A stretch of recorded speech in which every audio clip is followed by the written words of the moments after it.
네, 그럼 본격적으로 오늘 엘코이의 마지막 세션인 리스폰 세션의 공존의 감각으로 들어가 보도록 하겠습니다.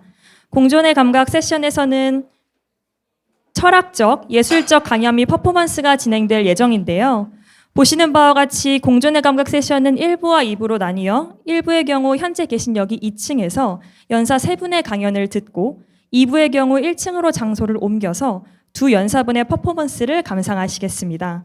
그럼 리스폰 세션의 사회자를 맡아주실 김서윤 사회자님을 무대로 모시겠습니다. 큰 박수 부탁드립니다. 안녕하세요. 엘코이 참가자 여러분. 공존의 감각 세션의 사회를 맡은 김서윤입니다. 아까 전에 저를 DJ에서 보신 분들도 계실 텐데요. 저는 겸직으로 사회를 맡고 있습니다. 바로 세션 1부의 첫 번째 연사님을 모시겠습니다. 저 멀리 에스토니아에서 장장 17시간을 날아오신 것은 아니고 한국에서 7년째 살아가시며 환경 MG 크리에이터로 활동 중인 마리엘 연사님입니다. 마리엘 연사님은 현재 생명다양성재단에서 유해동물에 대한 인식을 개선하여 억울하게 미움받는 생물들을 사랑으로 보듬는 외교당 활동 또한 이어오고 계신데요. 크리에이터답게 카메라 앞에서는 누구보다 자신 있으시지만 청중 앞에 선다는 것은 또 다른 용기가 필요한 일인 것 같습니다. 우리 모두 그 용기를 함께 드리기 위해 뜨거운 박수와 함성으로 마리엘 연사님을 무대로 모시겠습니다.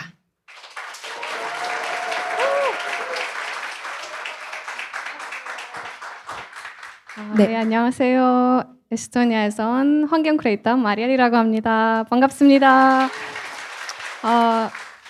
네, 마리엘 연사님 반갑습니다. 연설 시작에 앞서서 연사님께 한 가지 질문을 드리려고 하는데요. 마리엘 연사님께 있어서 공존의 감각이란? 한 문장으로 짧게 대답 부탁드립니다. 공존의 감각이요. 경이로우며. 경이로움이라고 하십니다. 네. 자, 과연 이 힌트를 우리 마리엘 연사님의 연설에서 만나볼 수 있을지 우리 한번 본격적으로 마리엘 연사님의 이야기를 듣겠습니다. 네, 오늘 이런 귀한 자리에 모시게 돼서 정말 영광이에요. 네, 그럼 바로 시작하겠습니다. 네.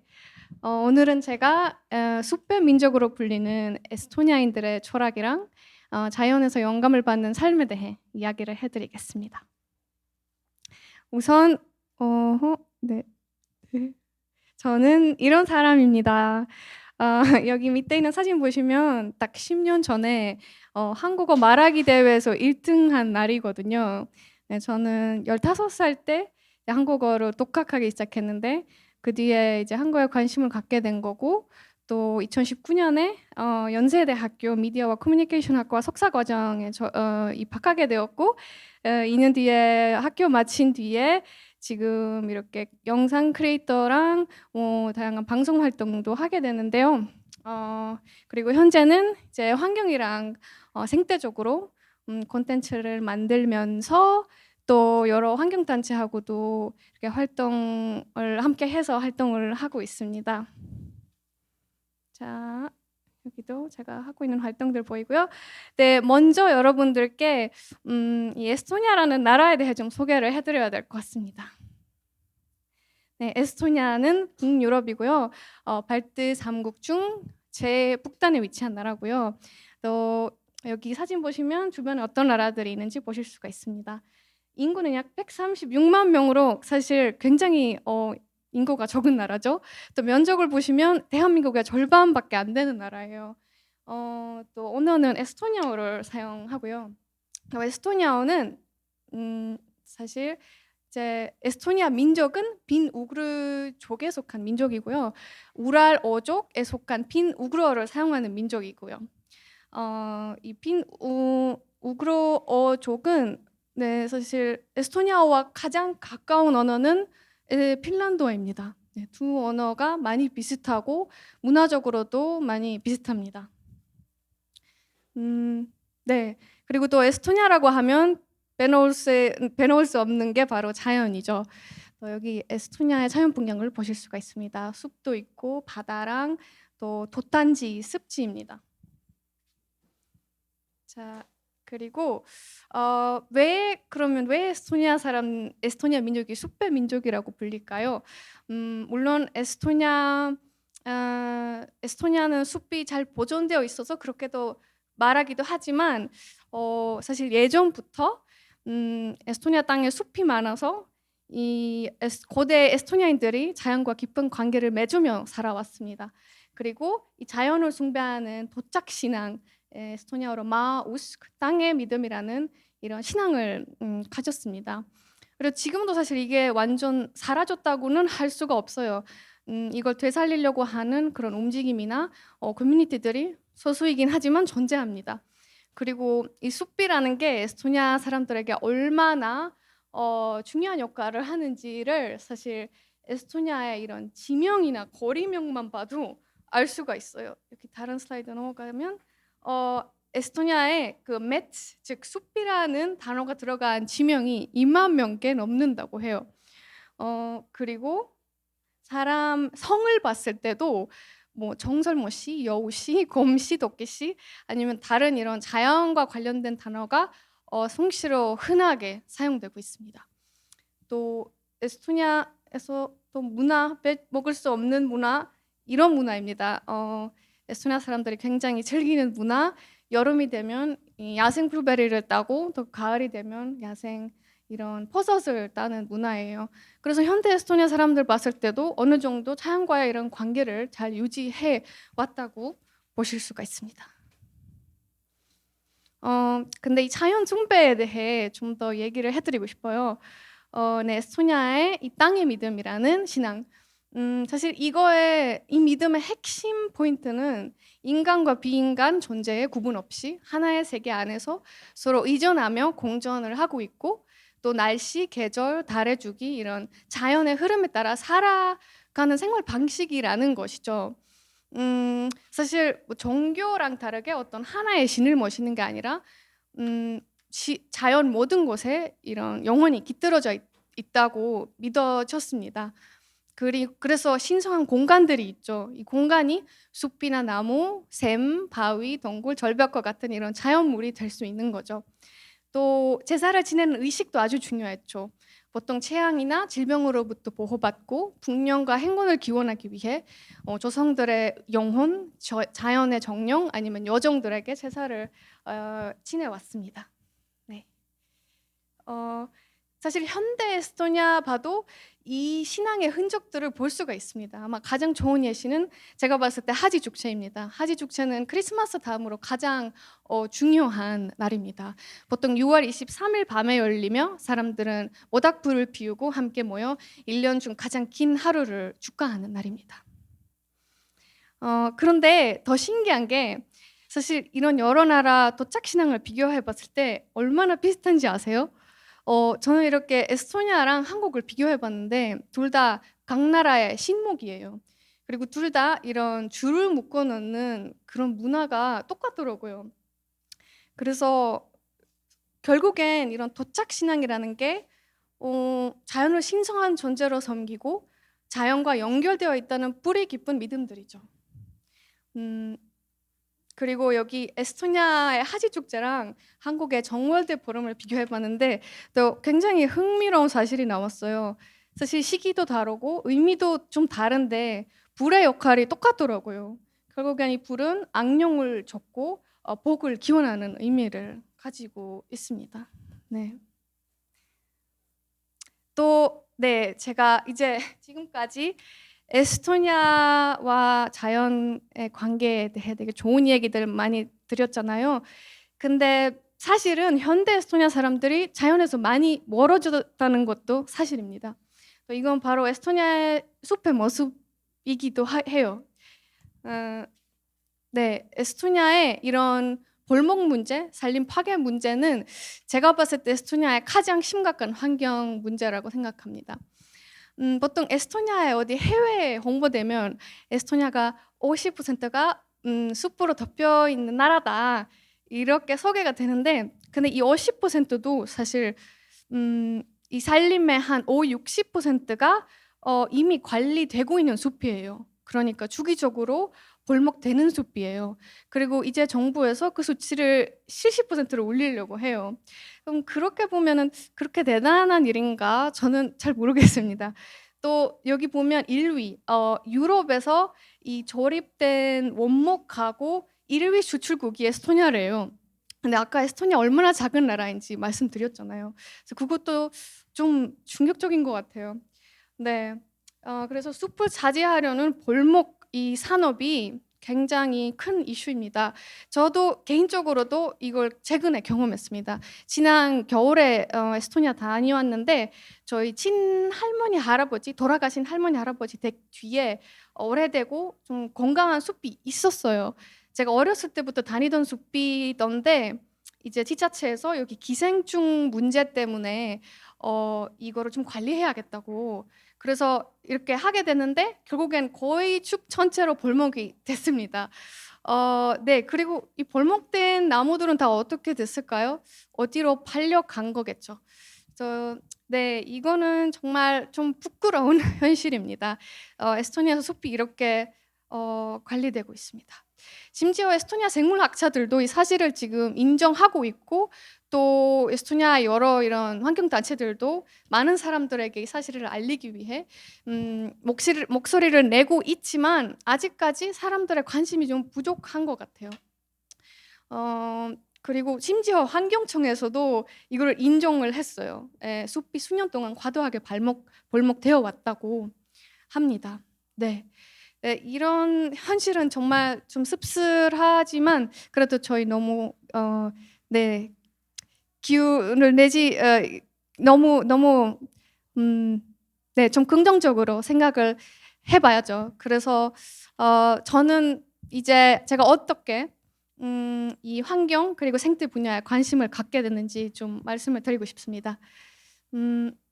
우선은 저는 에스토니아에서 자연과 가까이 살아왔어요. 그래서 서울 같은 대도시로 처음으로 이사 왔는데 처음에는 되게 즐거웠어요. 재미있었고 그런데 시간이 지날수록 뭔가 그런 불화를 느끼기 시작한 것 같아요. 뭔가 제 주변에서 일어나는 그런 잘못된 것들 눈에 보이기 시작했고 뭐 과소비 문제, 자연 파괴, 환경 오염, 그냥 답답한 일상 그런 것 때문에 좀 우울감이 찾아왔어요. 근데 결국 다시 자연 덕분에 제가 이 우울감에서 빠져나온 것 같아요. 그리고 다시 자연으로의 길을 안내해 준 것은 바로 사실 한국의 산이었습니다. 에스토니아는 평지거든요. 산이 하나도 없어요. 숲은 많은데 그래서 저는 산이라는 게 굉장히 좀 이국적으로 느껴졌어요. 그래서 한국에 와서 산을 타게 되고 이런 등산이라는 취미를 갖게 됐는데 또 그걸 계기로 다시 자연이랑 친해질 수가 있었어요. 네.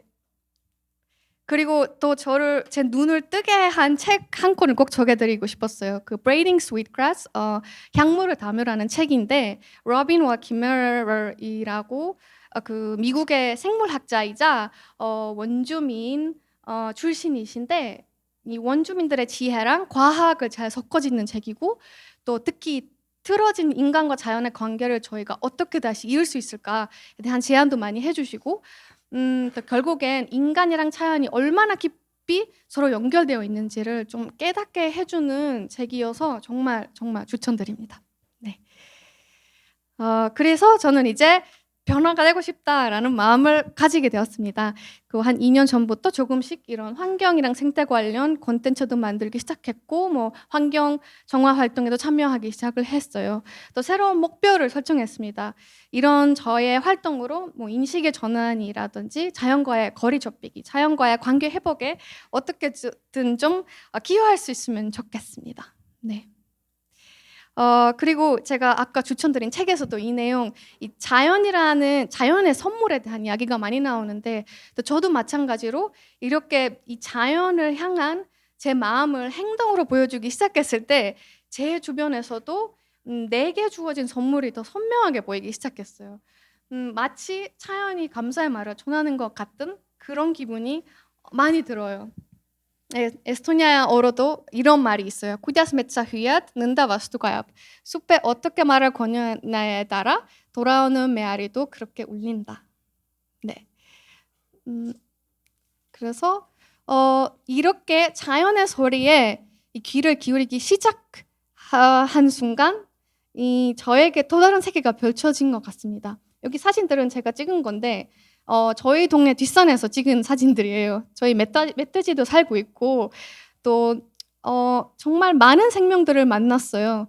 그런데 이런 마음가짐을 갖게 되고 나서부터는 뭔가 자연 속에 있을 때 느꼈던 그런 신비로움이나 경이로움 그런 순간들이 많아진 것 같아요. 그거 이런 뭐 동물 아니더라도 그냥 나무 사이로 비추는 햇살이나 아니면 바람 소리나 이런 순간들이 많아졌어요. 그래서 저는 이 자연이라는 게 저의 영감의 원천이 된 것 같습니다. 네, 그래서 나에게 자연이라는 게 뭘까 제가 좀 더 생각을 해봤는데 작은 편지 하나 썼습니다. 여러분들께도 이 편지를 읽어드리고 싶어요. 그리고 제 목소리만 들으면 좀 그러니까 제가 에스토니아에서 찍은 이 에스토니아 숲속에서 찍은 영상 하나 들어놓을게요. 여기는 대사가 없고 그냥 정말 자연의 소리만 들으실 수 있습니다. 네, 이거 혹시 어떻게 이거 소리 조금 작게 해주시면 좋을 것 같아요.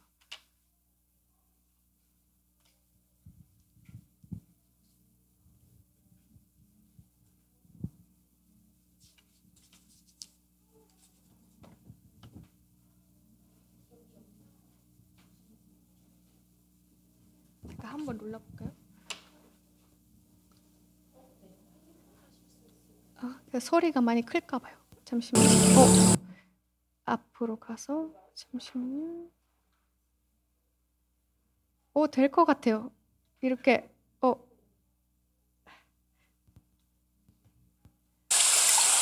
괜찮은가요? 네, 알겠습니다. 바로 읽어드리겠습니다. 네.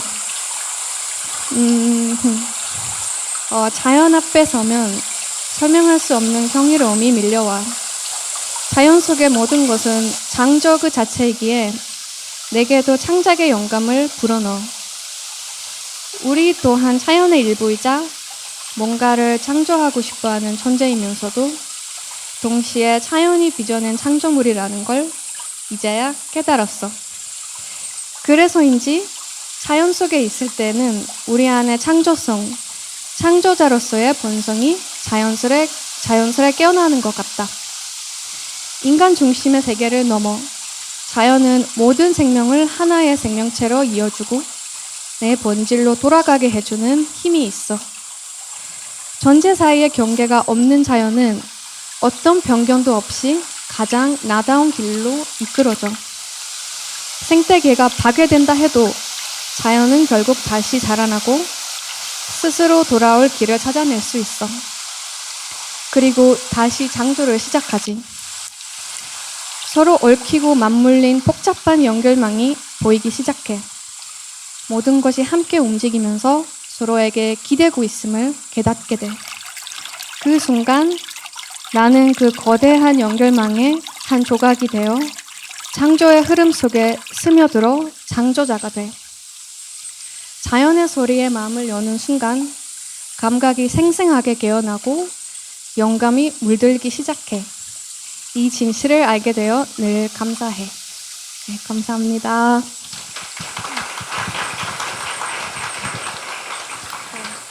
네. 다시 한번 에스토니아의 자연과 그 환경 문제 그리고 자연에 쓰는 편지까지 이렇게 감동적인 연설을 준비해 주신 마리아 연사님께 큰 박수 부탁드립니다.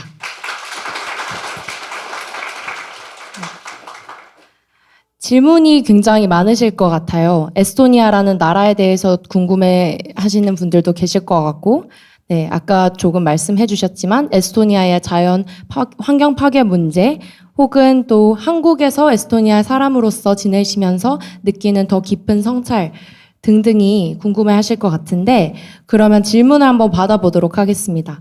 마리아 연사님께 질문이 있으신 분들은 손을 들어서 나눠주시면 저희 봉사자께서 마이크를 전달드리도록 하겠습니다.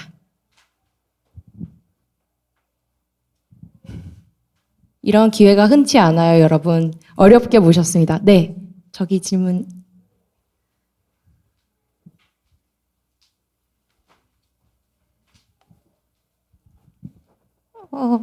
네, 저 질문이 있는데 한국어로 말씀드려도 괜찮을까요? 네, 괜찮아요. 방금 발표 너무 잘 들었고 그 발표에서 숲의 에스토니아에 되게 많은데 네. 한국은 그와 반대로 되게 산지가 많은 국가잖아요. 그런 자연의 다양성을 경험하시면서 어떤 차이점을 느끼고 뭔가 새로운 인상이나 경험이 있으셨는지가 한국과 에스토니아에서의 그 자연 경험이 좀 궁금해서 질문 드려봅니다. 네, 네. 뭐 일단 숲속에 있을 때 멀리 아무것도 안 보이잖아요. 이제 산 올라가야 되니까 위에서 탁 트인 시야가 보여요. 그거 자체가 제일 큰 차이점인 것 같아요. 뭔가 멀리 보이는 게, 그것도 되게 뭔가 기분이 달라요. 또 약간 산 속에 있을 때는 항상 그 정상에 가는 뭔가 목적지가 있는 것 같아요. 근데 그것도 좀 그런 즐거움이 있는 것 같아요. 오르는 게 너무 힘든데, 근데 그 위에 뭔가 거기 목적지가 있으니까 그게 되게 궁금하게 돼요. 거기 위에 올라가면 어떤 풍경이 펼쳐질까? 그런 것들. 그리고 일단 뭐 자연 환경이 좀 뭐 다르죠. 뭐 이런 나무 종이나 뭐 일단 바위가 많아요. 한국. 에스토니아는 바위가 그렇게 많지는 않고 그냥 숲이니까요. 그래서 뭐 숲에서 만날 수 있는 동물도 많이 다르고요. 근데 신기하게도 저는 에스토니아에서 멧돼지 본 적이 없어요. 야생에서. 근데 한국에서 만났어요. 그래서 한국에서 되게 신기한 만남이 좀 있었어요. 하나 더 얘기해드려도 돼요? 굉장히 신기한 만남이 있었어요. 그거 항상 모든 사람들에게 꼭 얘기하고 싶은데, 저 두더지 만났는데, 근데 두더지 한 마리가 아니라 두 마리를 만났어요. 그래서 제가 혼자서 거기 북한산 자락길인가? 거기 산책하고 있는데, 갑자기 옆에서 뭔가 흙 속에서 나오는 거예요. 근데 이 두더지가 다른 두더지를 이렇게 밖으로 밀었어요. 그래서 둘이 싸우고 있던 거예요. 제 앞에서 그런 장면이 펼쳐졌어요. 그래서 정말 네, 기억에 남았어요. 네. 귀여운 두더지를 만난 일화까지 공유해 주셨는데 네, 마리엘 연사님의 이야기를 들으면서 뭔가 마음이 정화되는 듯한 숲에 온 듯한 그런 느낌을 받는 것 같습니다. 혹시 또 다른 질문 있으신 분? 네. 앞에서부터 먼저 진행해도 괜찮을까요? 네, 안녕하세요. 오늘 에스토니아에 대해서도 많이 알게 되고 또 이제 울림이 있는 편지까지 읽어주셔서 너무 감사합니다. 잘 들었습니다. 저는 에스토니아 청년들도 기후 변화에 대해서 어떤 생각을 가지고 있는지가 궁금해서 질문을 드리고 싶은데요. 한국에서는 보통 청년들이 제가 느꼈을 때도 전에 비해서 기후 변화에 대한 관심이 많이 늘었다고 느껴지는데 보통 한국에 있는 청년들은 관련 활동을 한다고 하면 이런 컨퍼런스나 아니면 뭐 대외 활동, 공모전 이런 것들을 주로 하는 것 같아요. 혹시 에스토니아에 있는 청년들은 기후 변화에 관심이 많은지 혹시 있다면 어떤 식으로 활동을 많이 네네. 하는지가 궁금합니다. 감사합니다. 그 에스토니아에도 그 Friday for Futures 그 단체가 있어요. 그래서 거기서 이제 기후 변화 개선하기 위해 이런 뭐 활동을 하고는 있고요. 근데 아무래도 나라 자체가 인구가 적어서 그런지 그런 단체들이 청년들이 이런 리드하는 단체들이 아직 많지는 않은 것 같아요. 그게 조금 안타깝기도 해요. 이런 기후나 환경 운동가들 봐도 정말 사람들이 잘 알고 있는 사람 한 분이 계세요. 근데 그분이 40대예요. 근데 좀 에스토니아 숲을 지키려고 하는 분이 한 분이 계시는데 거의 혼자서 에스토니아 숲을 돌아다니고 있어요. 그래서 그만큼 아직 제가 봤을 때 조금 그런 기후 변화에 대한 관심이 아직 좀 부족한 것 같아요. 네, 감사합니다. 네, 바로 뒤에 분 질문 이어서 받도록 하겠습니다. 네, 오늘 강연 너무 재밌게 잘 들었습니다. 감사합니다. 강연을 들으면서 에스토니아라는 나라에 대해서 조금 더 궁금해진 것 같아요. 특히 에스토니아에 가정이나 학교 내에서 환경과 자연과 이제 인간의 관계를 어떻게 가르치는지, 그다음에 어떤 식으로 어렸을 때부터 그렇게 접근을 하게 하는지가 좀 궁금했습니다. 예를 들어서 강연에 말씀하셨듯이 이제 많은 사람들이 이제 블루베리를 따러 가거나 버섯을 채취하러 가잖아요. 근데 이제 그게 가정 내에서 이루어지는 그냥 자연스러운 교육인 건지, 아니면 학교에서 다 같이 뭐 현장 학습을 간다든지 그런 식의 뭔가 사회 시스템적인 뭔가 차이가 있는 건지, 혹시 한국에서 경험했던 것과 다른 점이 있었는지가 좀 궁금했습니다. 맞아요. 이런 문화들은 좀 사회의 일부인 것 같아요. 그냥 저희가 이제 어렸을 때부터 그런 환경에서 자라와서, 그리고 사실 에스토니아 수도에 살아도 숲에 가려면은 그렇게 거리가 멀진 않아요. 그래서 도시에 사는 사람들도 쉽게 접근을 할 수가 있어요. 그게 아마 가장 큰 이유가 아닐까 싶어요. 그래서 당연히 학교에서도 뭐 수학여행으로 어디 뭐 나무 심으러 가거나, 아니면 뭐 함께 이렇게 숲에 체험하러 가거나, 그런 것도 초등학교 때부터 많이 했던 것 같아요. 네, 그리고 에스토니아에서도 그 어떤 전 세계적으로 지금 월드 클린업 데이가 에스토니아에서 시작이 됐다고 하더라고요. 그래서 학교 때도 학생 때도 같이 이렇게 숲에 가서 쓰레기 줍거나 이런 활동들을 많이 했던 기억이 납니다. 네, 그래서 뭐 학교에서 따로 이렇게 가르치지는 않은 것 같고, 오히려 그 가정 그런 교육인 것 같아요. 네, 그리고 이런 열매, 뭐 블루베리나 버섯 같은 경우에 사실 다 에스토니아 그 나라에서 운영되는 숲은 아무나 자유롭게 가서 따도 되는 거라서, 그리고 뭐 인구가 적어서 그런지 아직까지 막 뭐 이거 너무 많이 따서 이제 없어지거나 그런 문제는 없다 보니까 사람들이 자유롭게 이렇게 이런 취미를 가지고 있습니다. 감사합니다. 네. 저희 시간 관계상 미처 받지 못한 질문은 행사 후 운영진을 통해 전달해 주시면 연사분들께 전달드려서 대신 답변 받도록 하겠습니다. 에스토니아어로 감사합니다를 제가 찾아봤는데 발음이 정확하지 않을 거예요. 근데 지금 선생님이 계시니까 우리 함께 에스토니아어로 감사합니다를 배워보면 좋을 것 같습니다. 제가 듣기로는 떼난? 아이따? 따난? 네. 따난도 있고 정확한 또 발음이. 아이따도 있어요. 어떤 것을 지금 함께 배워보면 좋을까요? 아이따. 아이따.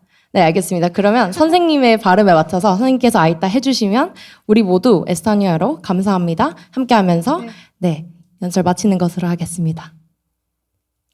네. 아이따. 하나, 둘. 다 같이요? 네, 선생님 먼저 하시고. 제가 먼저? 오케이. 네, 제가 먼저 진행하겠습니다. 하나, 둘, 셋. 아이따. 아이따. 네, 감사합니다. 네, 감사합니다.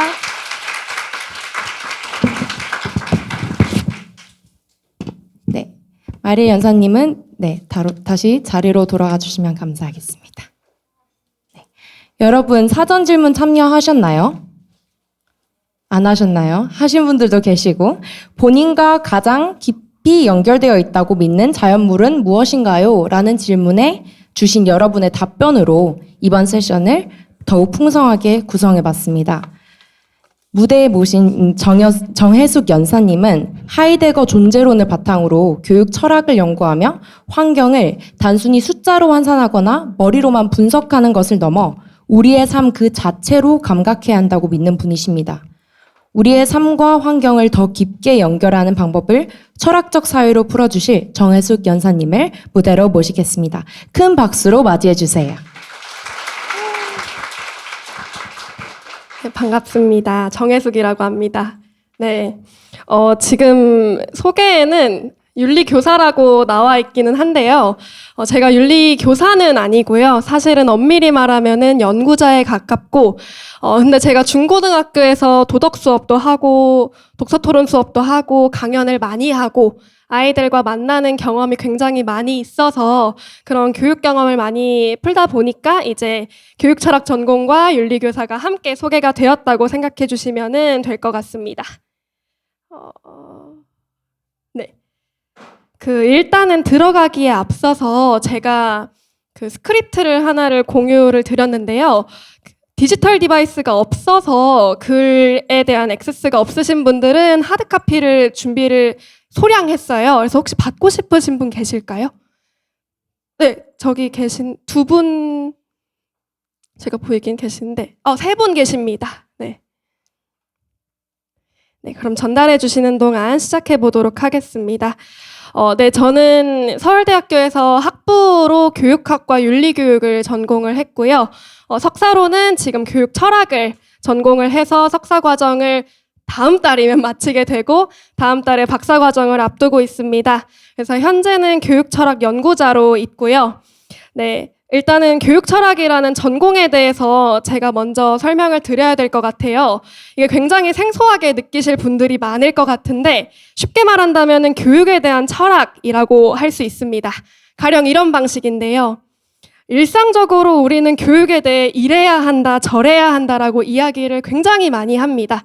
사실 제가 이전에 세션에서도 교육 세션에 있었는데 우리 교육에 대해서 굉장히 열띤 의견을 많이 가지고 있는 사람들이 계신 국가인 만큼 이러저러한 의견들을 많이 받아봤습니다. 우리는 이런 이야기들을 보통 많이 하죠. 아이들에게 자율성을 부여해야 해. 기후위기 시대를 맞아서 환경교육을 강화해야 해. 개인화된 사회에서 아이들 정의감이 부족하니 사회 정의 교육을 강화해야 돼. 특히 우리나라 교육은 소위 동네북이라고 여겨질 만큼 많은 사람들이 훈수를 두고 목소리를 내곤 합니다. 저는 이러한 현상 자체가 아주 나쁘다고 보지는 않는 사람이에요. 그만큼 우리 교육이 특정 의학 지식이나 법학 지식처럼 아주 전문화되거나 엘리트화되거나 그렇지 않고 열려있다는 것이니까요. 다만 우리가 아이들에게 자율성을 부여해야 한다거나 생태 감수성, 환경교육 같은 것들을 강화해야 한다고 할 때, 사회 정의 교육을 시행해야 한다고 할 때 각각이 구체적으로 무엇을 정확히 의미하는지에 대해 막상 설명하려고 하면 말문이 막힌다거나 쉽게 답하지 못하는 경우가 많습니다. 자율성이 뭐고 왜 중요한데? 생태 감수성과 환경 교육이 정확하게 뭘 의미하는 거지? 사회 정의 교육은 누구를 위한 거고 무엇을 위한 거고 이게 의미하는 바가 정확하게 무엇이지? 이러한 것들의 의미를 하나하나 풀어내는 것. 그래서 그 함의를 해명하고 개념적으로 설명해내는 것이 교육 철학 전공이 하는 일이라고 생각해 주시면 됩니다. 우리가 아이들에게 이러저러한 것이 중요하다고 이야기할 때, 교육을 하고 가르침을 이행할 때 구체적으로 그 교실 환경 안에서 무슨 일이 일어나고 있는지를 이해할 수 있는 언어로 설명하는 것이 교육 철학이 하는 일이라고 생각하시면 될 것 같습니다. 네, 오늘 제가 발표하려는 내용도 다분히 교육 철학적인 접근이라고 봐주시면 되는데요. 이번 제 발표의 주장을 한 문장으로 정리한다면 자연과 환경에 대해 우리가 갖는 접근이 인식론적 접근이 아니라 존재론적 접근이어야 한다는 것입니다. 인식론이 뭐고 존재론이 뭔데? 라고 물으신다면 아주 간단한 차원에서는 이렇게 답할 수 있습니다. 네, 제가 이제 서윤쌤이 말씀 주셨는데 사전에 여러분께 몇 가지 사진을 받아봤는데요. 나와 가장 깊이 연결되어 있는 자연물은? 이라는 질문을 던지고 그에 해당하는 사진들을 이렇게 받아봤습니다. 여기서 중요한 포인트는 나와 가장 깊이 연결되어 있는 이라는 부분인데요. 내가 가장 잘 아는이 아니라 나와 가장 깊이 연결되어 있는 이라는 것은 인식론과 존재론의 차이를 가장 쉬운 차원에서 잘 보여주는 질문입니다. 내가 지금 저 나무의 이름이나 출생지나 지역을 알지 못하더라도 번식기나 필요한 일조량이 얼마만큼인지는 정확히 모르더라도 내가 저 나무랑 연결되어 있다라고 느끼는 것, 이게 환경교육에 대한 존재론적 접근에서 제가 가장 많이 강조하는 부분입니다. 네, 제가 사진 받아봤는데 막 이런 코멘트까지 달아가지고 많이 보내주셨더라고요. 그래서 가로수 사진을 보내주시고 도심 속 푸르름으로 일상의 행복을 주는 가로수처럼 그런 사람이 되고 싶다고 전달 주신 분도 계셨고, 그리고 여기 보면은 바다 사진도 되게 많았고요. 이렇게 귀엽고 깜찍한 사진들을 많이 보여주신 분도 계시고, 뒤에 그 김호연 선생님이 아마 현대무용으로 세션을 또 여실 텐데 저랑 호연쌤이 사실 예술교육 워크숍도 많이 해요. 근데 그럴 때 자연물과 교감하는 시간을 굉장히 많이 갖는데 그런 거에 일환도 보여가지고 굉장히 반가웠습니다. 그리고 이런 햇살을 볼 때도 우리가 이제 이거랑 나랑 뭔가 정화된다고 느끼거나 연결되어 있다고 느끼거나 할 때가 많이 있는 것 같습니다.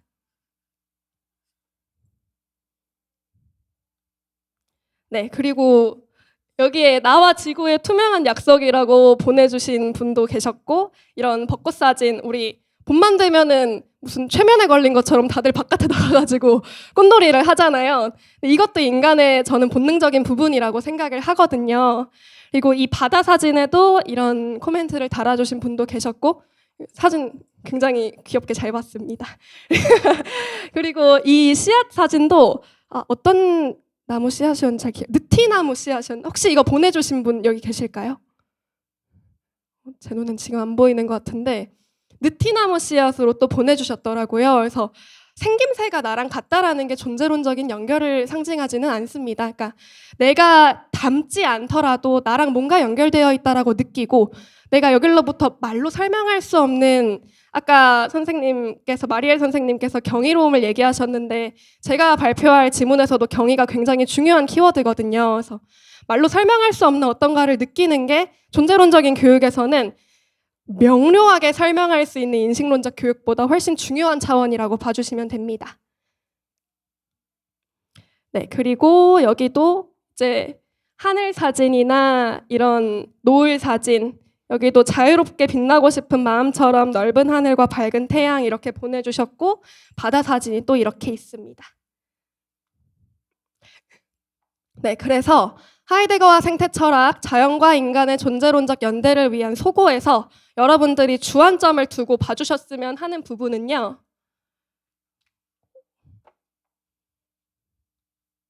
네, 바로 이 부분입니다. 인식론적으로 알기보다 존재론적으로 연결을 느껴보기, 그리고 이 세계와 자연의 존재, 그리고 나의 존재 간의 연결을 느껴보는 것, 관계와 연대를 느껴보는 것, 그리고 그 의미에 대해 사유해보는 게 제가 이번 발표를 통해 가장 많이 전달하고 싶은 부분입니다. 그러면은 이제 페이퍼로 넘어가서 저희 전공에서 발표하는 클래식한 방식대로 준비를 해봤는데 쭉 같이 텍스트를 깊이 있게 차근차근 읽어나가면서 음미해 주시면 좋을 것 같습니다. 읽어보겠습니다. 하이데거와 생태철학, 자연과 인간의 존재론적 연대를 위한 소고. 오늘날 우리는 기후위기, 토양과 수질의 오염, 생물 다양성 및 생태계의 붕괴 등 이전과는 차원이 다른 규모와 속도로 전개되는 비가역적 환경 문제에 직면하고 있습니다. 그에 따라 학교 현장에서도 환경에 대한 교육은 점차 강조되고 있으며 다양한 방식으로 지속 가능한 삶을 위한 실천이 독려되고 있습니다. 그러나 현재 환경교육은 여전히 수치와 데이터 중심의 전달 방식에 머물러 있습니다.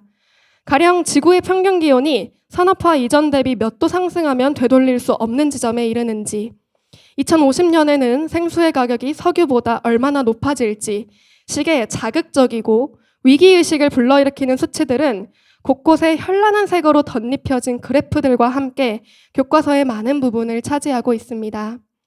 물론 이러한 정보들은 문제의 심각성을 정확한 수치 자료와 함께 알리는 데 일정한 역할을 수행할 수 있으나 환경과 인간의 관계를 보다 근본적으로 성찰하게 만드는 사유를 유도하기에는 한계가 있습니다. 그 이유는 바로 수치적 자료와 데이터를 바탕으로 한 이러한 접근이 인간과 자연을 이원화하는 근대적 인식론, 즉 주체 대상 이원론에 기반한 자연과학적 세계관을 그대로 전제하고 있기 때문입니다. 하이데거는 이러한 인식적 태도를 호기심, curiosity라고 부르며 이것이 존재 그 자체에 대한 경청이나 성찰 없이 단지 더 많은 것을 빠르게 알아차리려는 욕망의 기초에 있다고 이야기합니다. 이러한 호기심의 태도는 결국 사유의 깊이와 지속성보다는 관심의 이동 속도를 중시하며 현상의 깊이 있는 이해가 아닌 현상의 다양성과 자극성에만 몰두하는 경향을 낳습니다. 마치 이미 환경 문제가 심각하다는 사실을 익히 알고 있음에도 불구하고 더 자극적인 통계 자료와 이미지를 찾아다니고 환경 보호라는 명분 아래 실상은 또 다른 소비주의적 트렌드에 불과한 라이프 스타일을 끊임없이 바꾸어가며 좇는 것처럼 말입니다. 그러나 새로운 데이터와 사실, 자극적인 이미지와 영상이 끊임없이 전달되는 정보 덤프 전달 모드, Information Dump Delivery 모드는 순간적인 경각심을 일으킬 수는 있으나 불안과 인지적 피로를 유발함으로써 지속적이고 근본적인 변화를 낳을 수 없다고 여겨집니다. 호기심이라는 인식적 태도가 보여주듯 근대 이후의 서구 자연과는 인간을 인식하고 설명하는 능동적인 주체로 자연을 분석되고 통제될 수 있는 수동적 대상으로 구획해왔습니다. 여기서 자연은 인간 외부에 존재하는 자원이자 관찰, 측정, 예측, 조작 가능한 대상으로 축소되었습니다. 이 과정에서 인간과 자연은 분리된 존재로 간주되었고 자연은 더 이상 우리와 본래적으로 긴밀한 관계를 맺고 있는 연결된 존재가 아니라 문제 해결 및 극복의 대상으로 전락하게 되었습니다. 자연재해라는 표현 있죠? 자연재해가 재해인 거는 오직 인간의 관점에서만 그런 거잖아요. 그러니까 어떻게 생각하면 다시 순환해서 깨끗하게 재정상화하는 걸 수도 있는데 우리에게만 그게 재해인 것도 마찬가지 관점입니다. 다분히 과학적이고 다분히 이원론적인 관점이죠. 오늘날 환경교육이 의도하든 의도하지 않든 이러한 인식론적 토대 위에 서 있는 한 인간은 자연과의 본래적인 관계를 회복하지 못한 채 보다 정교하게, 보다 정확하게 자연을 관리하고 통제하는 능력만을 강화하게 될 가능성이 높습니다. 이러한 문제의식은 인간과 자연의 관계를 인식론적 차원이 아닌 존재론적 차원에서 새롭게 사유해야 할 필요성을 제기합니다. 다시 말해 자연을 우리가 지성을 활용하여 정확하게 알아야 하는 대상화된 사물이나 데이터가 아니라 우리가 그 안에서 살아가고 또 다시 돌아가야 할 삶의 공간이자 근거로서 이해하는 전환이 요청되는 것입니다. 인간은 결코 자연의 외부에 존재하는 초월적 주체가 아닙니다. 우리가 태어난 곳, 우리의 부모와 조상이 삶을 이어온 터전, 그들의 발자국과 숨결이 스며드는 땅, 그 속에서 자라고 살아가고 결국에는 다시 돌아갈 자연, 그것은 결코 외부의 대상이 아니라 우리의 일부이며 우리가 속한 전체입니다. 이러한 관점 전환의 핵심에는 하이데거가 제시한 경이, wonder이라는 개념이 자리 잡고 있습니다. 경이는 호기심과 정반대되는 개념입니다. 경이는 자연과 세계를 이러저러한 방식으로 조작하기보다 그것의 존재 그 자체를 낯설게 바라보며 그것이 존재한다는 사실에 대해 처음으로 근본적인 물음을 제기하는 심정적 동요를 의미합니다. 즉 경이의 대상은 무엇인가 있다, something is라고 할 때 무엇, something이라는 존재하는 대상이 아니라 그것이 있다라는 is, 즉 존재입니다. 가령 한 그루의 나무를 볼 때 호기심의 태도에서는 그것이 어떤 종류의 나무인지, 어떤 약효를 갖고 있는지, 어떤 잠재적 에너지를 갖고 있는지, 쉽게 말하자면 이건 하이데거의 표현인데요. 나무를 목재로 바라보는 것, 물을 수저원으로 바라보는 것, 이런 것들이 이제 something에 주목하는 존재자적인 태도라고 할 수 있습니다. 이런 거는 호기심의 기초에 있죠. 반면 경이는 그 나무가 존재한다라는 그 사실 자체에 주목합니다. 여기서 자연은 무엇에 쓰일 수 있는가라는 기능적 물음이 아니라 어떻게 존재하는가, 우리는 이것과 어떤 관계를 맺고 있는가에 대한 존재론적 물음의 대상이 됩니다. 그리고 이는 인간과 자연이 맺는 관계를 대상화와 통제의 논리에서 벗어나 상호 연루와 돌봄의 관계로 회복할 수 있는 실마리를 제공합니다. 이제는 인간과 자연 사이의 관계를 다시 묻고 그것을 존재론적 차원에서 회복해야 할 시점입니다.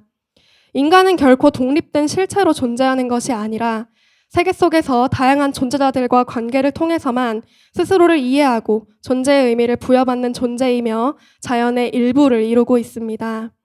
그리고 자연은 그 관계적 맥락 속에서 인간과 함께 존재하고 인간의 일부를 이루며 인간과 공속해 있습니다. 자연을 파괴하는 행위는 단지 환경 파괴가 아니라 인간 자신의 존재 근거를 훼손하는 일이며 그 안에서 인간은 결국 자기 자신과의 관계마저 상실하게 됩니다. 자연을 보살피는 일은 단지 윤리적 실천이나 생존 전략이 아니라 인간이 다시 나를 회복하는 존재론적 실천이어야 합니다. 여기 부분이 제가 인식론적인 관점에 대해 가장 많은 비판적 의식을 담고 있는 부분인데요. 제대로 된 환경교육을 위해서 과연 아이들에게 더 많은 알미 필요할지에 대해 저는 훨씬 더 많은 비판적인 반성과 성찰이 필요하다고 생각합니다. 그래프를 더 잘 외우고 몇 년에 어떤 게 어떻게 될지에 대해 더 잘 안다고 실천이 나아질 거라고 저는 생각하지 않습니다. 이전 세션에서도 환경교육을 어떻게 진행해야 될지에 대한 이야기가 나왔는데 고등학교 아이들이 입시에 주목하고 있다고 해서 환경교육이 잘 진행되지 않을 거라는 우려 저는 10분 공감하지만 그렇다고 환경교육을 시험을 내서 아이들이 그래프를 외우고 어떤 목재가 어떻게 이용되고 이거를 알고 있는 게 정말 좋은 방향일지에 대해 저는 훨씬 더 비판적인 성찰이 필요하다고 생각합니다. 그래서 오히려 이들에게 필요한 것은 가장 기본적이고 일상적인 차원에서 나와 자연이 연결되어 있다고 느끼는 것일 수도 있기 때문입니다. 그렇게 외우는 방식의 시험이 된다면 환경교과는 환경교육이라고 하는 게 굉장히 우스워지지 않을까 생각을 합니다. 그러한 점에서 저는 왜 환경을 보호해야 하는가라는 물음은 단지 환경적 효용이나 일부 선량한 시민들이 따르는 착하고 도덕적인 행위의 차원에서만 답변될 수는 없다고 생각합니다. 그것은 인간 존재 자체가 무엇인지, 인간은 세계 속에서 어떻게 살아야 하는지를 묻는 아주 근본적인 차원의 존재론적인 물음이며 그에 응답하는 것은 교육의 가장 근본적인 책무이기도 합니다. 네, 긴 발표 들어주셔서 감사합니다. 네. 머리로 아는 것과 마음으로 느끼는 것의 차이, 그리고 호기심과 경의의 차이를 존재론적인 접근에서 환경 교육에 대한 관점으로 발표해 주셨습니다. 특히 제가 기억에 남았던 부분은 환경을 위해서 노력하는 일이 단순히 내가 착한 사람이기 때문에 혹은 환경이 파괴되고 있어서 생물들이 멸종하니까 이런 단순한 이유뿐만 아니라 나를 회복하기 위해서라는 이유로서 접근하는 것의 필요성을 다시금 느끼게 되었습니다. 네, 멋진 발표해 주신 정혜숙 연사님께 다시 한번 큰 박수 부탁드립니다. 시간 관계상 한 분 정도 질문을 받으면 좋을 것 같은데요. 혹시 질문 있으신 분은 손을 들어서 나눠 주시면 감사하겠습니다.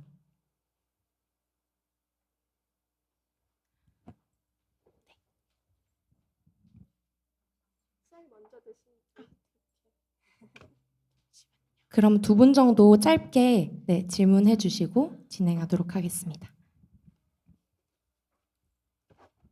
네, 감사합니다. 일단 우선 너무 연설 잘 들었습니다. 제가 들으면서 약간 저에 대해서도 한번 돌아보면서 나는 어쩌다가 이렇게 기후 위기에 관심을 가지고 이 자리에 앉아 있게 됐을까 하고 제 인생이라면 인생을 돌아봤을 때 저도 말씀해 주신 것처럼 그런 존재론적인 것에서 자연과 연결됐다고 느낌으로써 뭔가 그런 제 기후나 그런 것에 관심이 시작된 것 같아요. 그래서 정말 공감하고 또 너무 좋은 연구라고 생각이 들어서 저도 많이 배웠고요.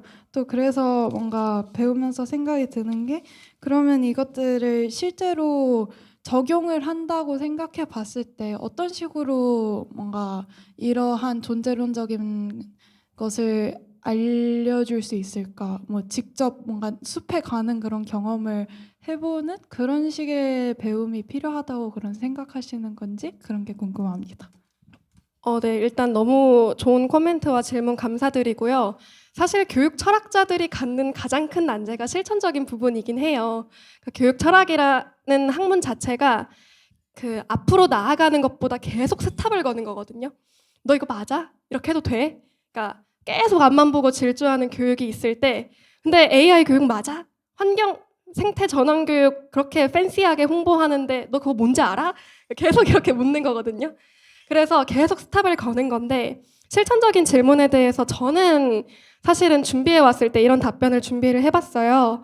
그 마리엘 선생님께서 발표하실 때 학교에서 직접적으로 자연과의 어떻게 해야 돼? 라는 어떤 규범적인 것들을 배우거나 하기보다는 가정과 실천 속에서 많이 배웠다고 얘기를 했잖아요.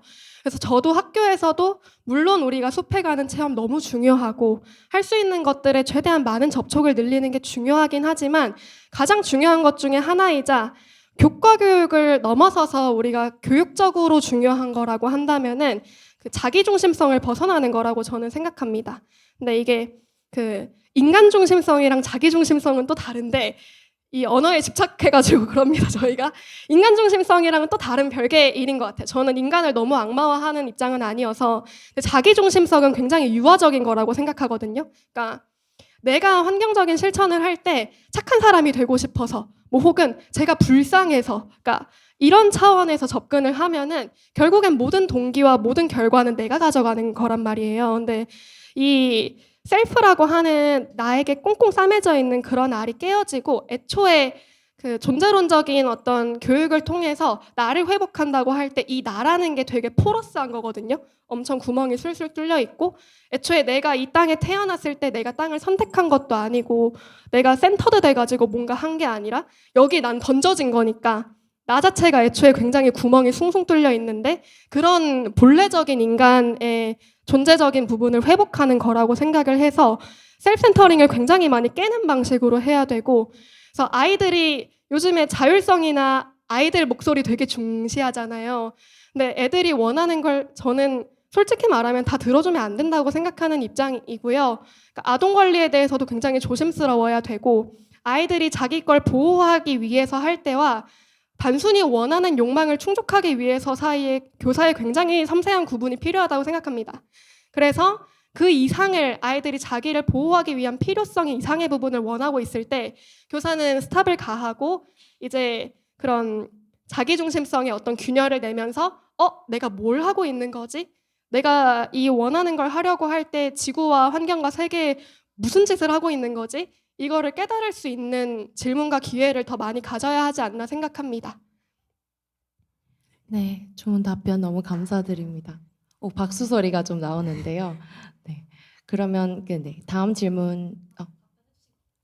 답변을 이미 너무 잘 해주셨다고 이쪽에 한 합니다. 분 계셨던 것 같아요. 네. 아닌가? 저기 뒤에 한 분만. 네.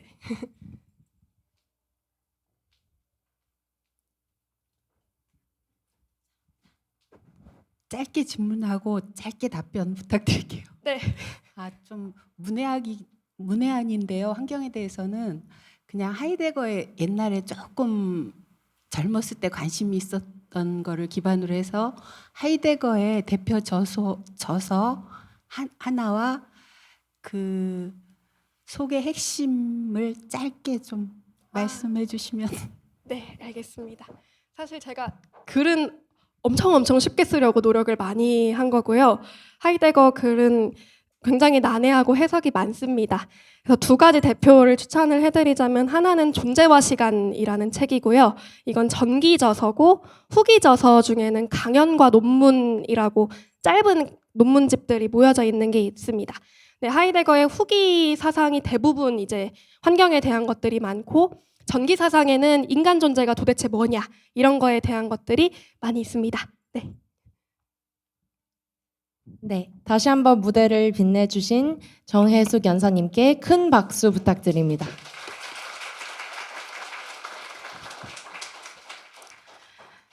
자연과의 공존이 단순히 일상이나 교육에서만 실천되는 것이라 생각하셨다면 이제 곧 진행될 시간이 무척 유의미할 것이라고 생각됩니다. 그 전에 퀴즈를 하나 드리려고 합니다.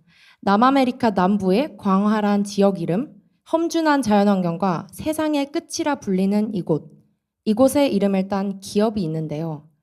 맞추기 되게 힘드실 거라고 생각합니다. 어디일까요? 네. 잘 안 들리는데요? 네, 파타고니아 맞습니다. 네, 파타고니아 코리아의 환경팀 부장 김광현 연사님을 무대로 모시겠습니다. 큰 박수 부탁드립니다.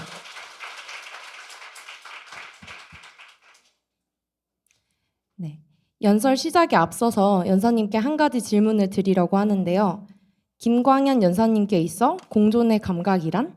한 문장으로 짧게 대답 부탁드립니다. 오늘 제가 이 발표를 준비하기 전에 이 청년 운영진 분께서 이 지금 말씀하신 질문에 대해서 그 사전에 보내주셔가지고 제가 좀 생각을 곰곰이 해왔거든요. 그래서 이거는 이따가 제 발표 끝 무렵에 정리해서 말씀드리도록 하겠습니다. 파타고니아 외쳐주셔서 고맙습니다. 네, 저는 파타고니아라는 기업에서 일하고 있는 직장인이고요. 이렇게 귀한 자리에 저희 회사 이야기를 할 수 있는 시간을 마련해 정말 감사드리고, 그리고 이거 행사 오랫동안 준비해 오신 우리 운영진 분들, 그리고 자원봉사 하시는 분들, 또 오늘 많은 분들께서 새벽 기차를 타고 지방에서 올라오셨다고 들었는데 멀리서 이렇게 여기까지 올라오셔서 정말 감사드립니다. 저는 파타고니아가 어떤 기업인지에 대해서 짧고 간단하게 설명을 드리고, 그리고 말씀드렸던 공존의 감각에 대해서, 제가 생각하는 공존의 감각에 대해서 좀 설명드리도록 하겠습니다. 이거 어떻게 해야 돼요?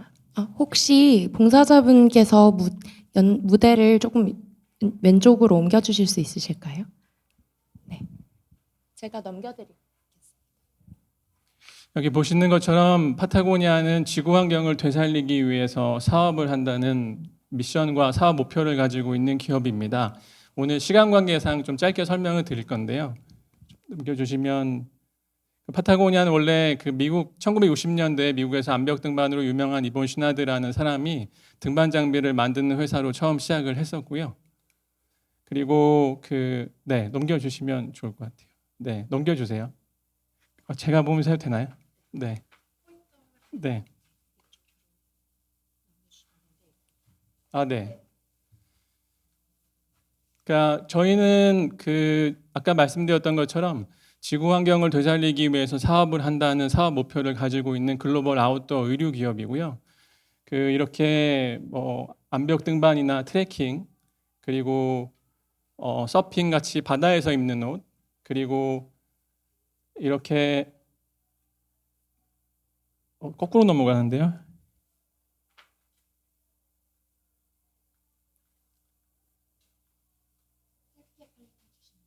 네. 그리고 이렇게 스키나 스노우보드처럼 눈 속에서 입는 옷, 그리고 플라이 낚시처럼 강에서 입는 옷, 그리고 트레일 러닝처럼 자연에서 달리기 할 때 입는 옷을 생산해서 판매하는 기업입니다. 오늘 좀 말씀드리려고 하는 내용은, 파타고니아는 여기 보시는 것처럼 지구를 되살리기 위해서 사업을 한다는 사업 목표와 비전과 미션을 가지고 있습니다. 그런데 이 사업을 한다는 파타고니아의 비즈니스 활동과 지구를 되살린다는 환경 보전이나 환경 보호를 지향하는 활동은 사실은 충돌하고 갈등하는 가치입니다. 왜냐하면 파타고니아가 저희가 작년 기준으로 해서 2조 정도의 매출을 기록을 했고, 우리나라에서는 올해 한 1,000억 정도의 매출을 기록할 예정인데요. 다 이렇게 옷을 생산해서 판매를 하는 거죠. 그 옷을 2조 원어치를 팔려면 1년에 생산해서 판매하는 제품이 수만 벌에 이릅니다. 그 수만 벌의 옷을 생산하는 과정에서 지구 환경에 엄청나게 많은 영향을 미치고 있죠. 그렇게 지구 환경에 엄청나게 많은 영향을 미치고 있는 기업이 지구를 되살리는 것이 가능한가? 전 지구적인 관점에서 봤을 때 파타고니아가 사업을 통해서 지구 환경에 일으키는 부정적인 영향을 마이너스라고 하고, 저희가 환경 보호를 위해서 재무적, 비재무적 여러 가지 자원들을 활용해서 지구를 되살리는 데 기여해서 환경 보호에 기여하는 부분을 플러스라고 한다면, 파타고니아는 플러스 마이너스를 비교했을 때 마이너스가 훨씬 더 큰 기업입니다. 많은 사례들에서 파타고니아를 지속 가능성의 어떤 대표적인 사례로 감사하게도 많이 언급을 해주시는데, 파타고니아는 지속 가능하지 않은 기업입니다. 왜냐하면 저희는 플러스보다 지구를 되살리거나 보호하는 측면보다 지구에 영향이나 피해를 미치고 있는 부분이 훨씬 더 크기 때문입니다. 그러면 파타고니아는 어떻게 하고 있는가? 저희는 그 플러스 마이너스 사이에서 마이너스를 줄이고 플러스를 늘리기 위해서 고군분투하고 있는 기업이다. 그리고 그렇게 하기 위한 비즈니스를 통해서 지구를 되살릴 수 있다는 사례를 만들기 위해서 치열하게 노력하고 있는 기업이다. 그렇게 봐주시면 좋을 것 같습니다. 그럼 그 지구를 되살리기 위해서 기업으로서 어떤 일을 하고 있는가? 저희는 옷을 생산해서 판매하는 기업이니까요. 제가 지금 입고 있는 바지, 지금 입고 있는 셔츠도 다 파타고니아 제품인데요. 제품을 생산하는 기업으로서 제품을 생산하는 모든 과정 안에서 환경을 미치는 영향을 최소화하는 것이 첫 번째고요. 그래서 재생 소재의 비율을 높이거나 아니면 서플라이 체인 관리를 잘해서 빨리 탄소를 줄이고 탄소 중립을 달성한다거나 이렇게 생산 과정 전부에서 환경 영향을 줄이는 게 첫 번째고, 두 번째는 저희가 기업으로서 만들어내는 재무적, 비재무적 자원들을 활용해서 환경 문제에 대한 목소리를 내거나 환경 문제를 해결하기 위해서 최전선에서 활동하고 있는 사람들을 응원하고 연대하고 힘을 북돋아주는 일들을 하고 있습니다. 저는 환경팀의 팀장으로서, 환경팀은 파타고니아의 모든 본사와 지사에 있는데 파타고니아 환경팀이 하는 일은 그 나라에서 중요한 환경 문제를 찾고 그 환경 문제를 해결하기 위해서 파타고니아가 가지고 있는 자원들을 기획하고 전략적으로 실행하는 일들을 하고 있습니다. 저희는 환경 문제를 대단히 다양하게 우리가 받아들일 수 있지만 현장에서 진행되는 개발과 보존이 맞부딪히는 이슈에서 보존의 편에서 활동하는 비영리 환경단체들을 좀 우선해서 찾고 연대하려고 노력하고 있습니다. 그래서 우리나라에서는 뭐 4대강 사업으로 건설된 뭐 낙동강이나 금강 지역의 녹조 문제라든지 아니면 설악산 케이블카를 비롯한 그런 그 국립공원의 그 상업적 개발 문제라든지 아니면 새만금이나 제주도나 가덕도처럼 이 대규모 토목 건설 사업에 대한 그런 문제라든지 그거 이외에 전국 각지에서 현재 진행 중인 환경 이슈에 대해서 현장에 가서 이야기를 듣고 이 일들을 해결하기 위해서 파타고니아가 뭘 할 수 있을지 그런 것들을 기획하고 실행하는 일들을 하고 있습니다. 그것 이외에 말씀드렸던 것처럼 조금 사례를 말씀드리면, 이거 어떻게 하는 거죠?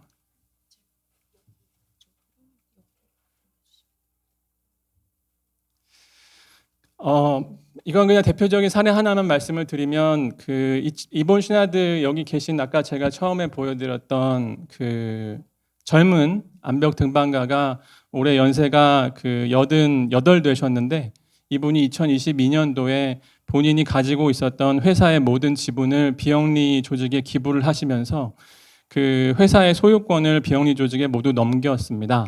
그래서 그 비영리 조직은 저희 회사의 지분을 가지고 있기 때문에 매해 저희 회사에서 발생하는 모든 매출에서 발생하는 재무적 이익을 배당금의 형태로 예산으로 확보해서 전 세계의 환경 문제 해결을 위해서 활동하는 사람들을 위해 그 돈을 쓰는 구조로 바꿨습니다.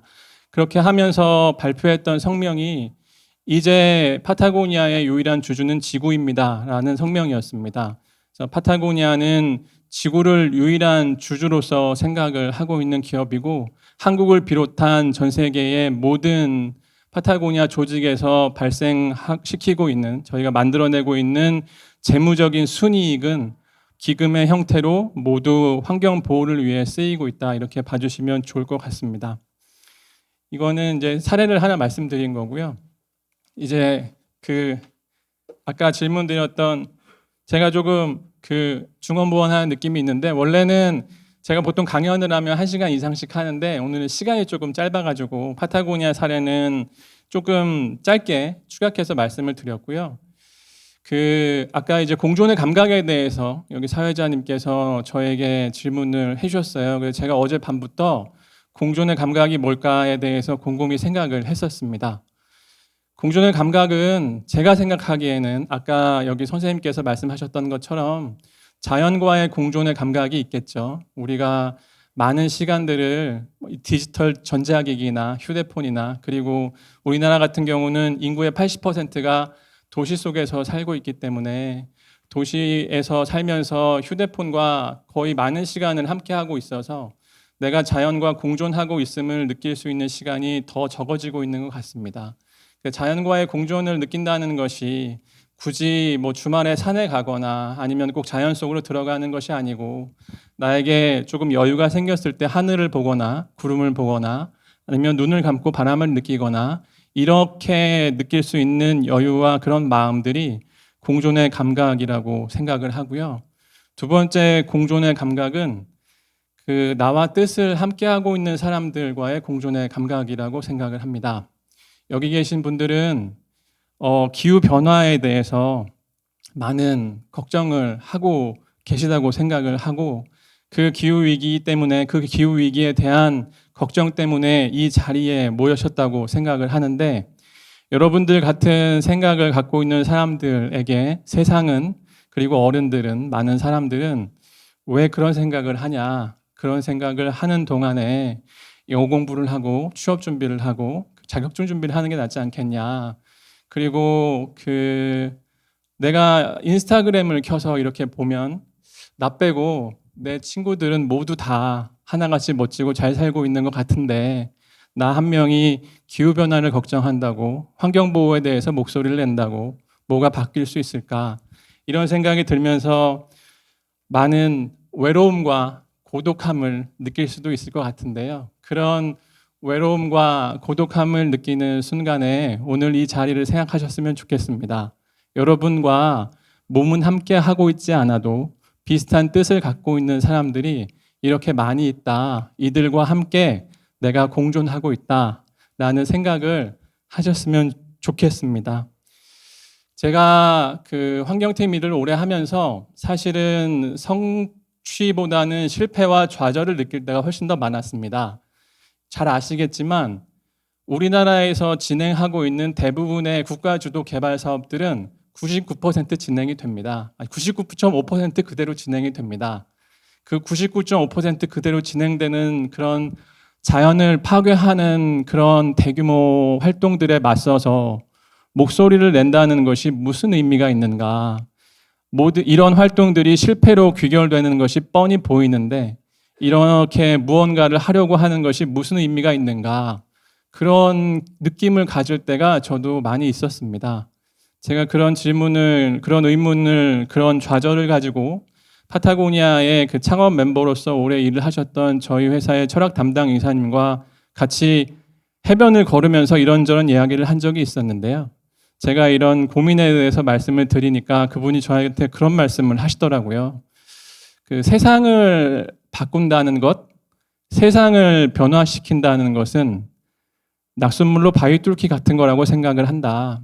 그 자기가 파타고니아에서 50년 동안 일을 했고 아주 중요한 일들을 많이 했는데 그리고 제가 아까 말씀드렸던 것처럼 회사의 모든 지분을 비영리 조직에 기부해서 회사가 버는 모든 돈을 환경 보호에 쓰이게 하고 있어도 파타고니아가 어떤 변화를 만들어내고 있는지 나도 사실 잘 모르겠다. 우리가 해야 하고 우리가 할 수 있는 것들은 물방울을 꾸준히 만들고 그리고 그런 물방울을 만들어내려고 노력하는 사람들을 응원하고 그 물방울들이 끊임없이 떨어지게 도와주는 것이 그리고 우리 자신이 물방울이 되어 끊임없이 떨어지는 것이 더 중요하다고 생각을 한다. 바위에 어떤 흔적이 언제 생길지는 아무도 모르지만 이 물방울이 떨어지는 것이 훨씬 더 중요하다. 저에게 그런 말씀을 해주셨었거든요. 그래서 저는 오늘 저는 그냥 일반 직장인이지만 여기 계신 여러분들이 기후위기를 해결하기 위한 한 방울의 물방울이 되고 있고 그 물방울을 모으고 있다고 생각합니다. 그 물방울이 계속해서 떨어질 수 있도록 파타고니아에서 진심으로 응원하고 연대하겠습니다. 고맙습니다.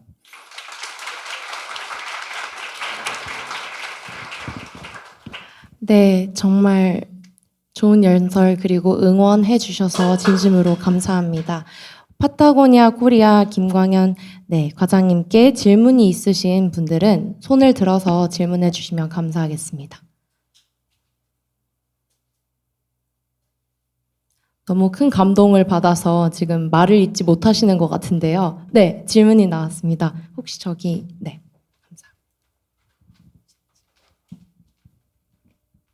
감사합니다. 강연 너무 인상 깊게 잘 들었습니다. 파타고니아라는 기업에 대해서 사실 그 정도로 잘은 몰랐는데 강연을 들으면서 환경에 대한 관심이 엄청나구나를 느꼈고 환경팀이라는 팀이 따로 있을 만큼 운영을 한다는 게 좀 신기했는데 환경팀에서는 어떤 일을 하는지 여쭙고 싶습니다.